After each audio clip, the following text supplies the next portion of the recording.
Hello, my name is Hidayah, and I'm doing the Module 3 discussion, Understanding Messages for the class Communications 2025.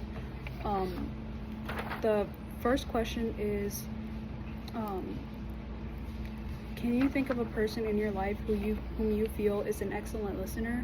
What characteristics does this person possess?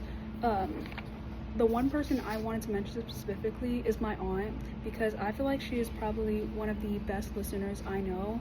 She I feel like she just likes us to talk and speak before she does, and she gives her own opinion after. Like, she's also just like a very wise, like mature person. And another thing is that I feel like she's very thoughtful and considers us and what we want. Whatever we want, she gets it for us. And I also feel like she is very patient. I feel like one thing about good listeners is that they're very that I know, they're very kind, patient, and accommodating.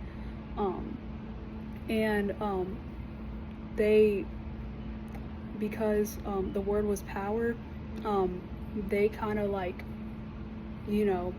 distribute the power in a conversation equally and give you respect by listening to what you are saying. The second one was complete the listening skills quiz. What do you think the result you got is accurate? Why or why not? The listening skills quiz quiz says that I have good listening skills.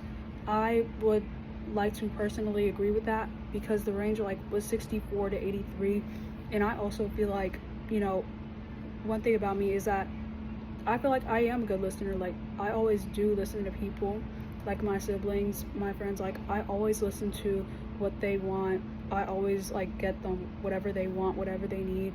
I remember things that they said that they wanted even a long time ago.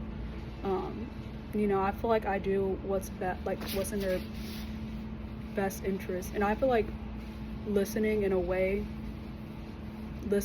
a form, it's a part of verbal communication, and it really does say a lot about how you feel about that person, and it says a lot about the power dynamics in a conversation. And now think about listening behaviors and how they signal power to status. Who is allowed to interrupt without consequence? Whose silence is interpreted as thoughtful and whose silence is seen as disengaged? How do nodding, eye contact, and a lack of feedback shape perceptions and credibility or authority? My answer is that people who are perceived to have more power and status in a social interaction or in a community can interrupt people who have less power with little to no consequence. The concept goes back to the idea that verbal communication and instructions are essentially a display of power in a community and power dynamics in a community. Silence is interpreted as thoughtful, from somebody who is more liked, and somebody who's seen as who's perceived to have more power in a society. And I know this because when a celebrity is reserved or not loud, it's they're thoughtful, but and whose silence is seen as disengaged, somebody who is perceived to have less power.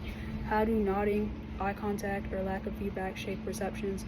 Okay, so when you nod in a conversation, that means that you're listening to what the other person is saying and that you acknowledge what the other person is saying. It is a sign of respect. Eye contact, right? Eye contact, and I know this from elementary school because I would never make eye contact. Eye contact is seen as respectful as well. If you're not making eye contact, no matter the reason, it's seen as disrespectful a lot of the time, especially with American social norms.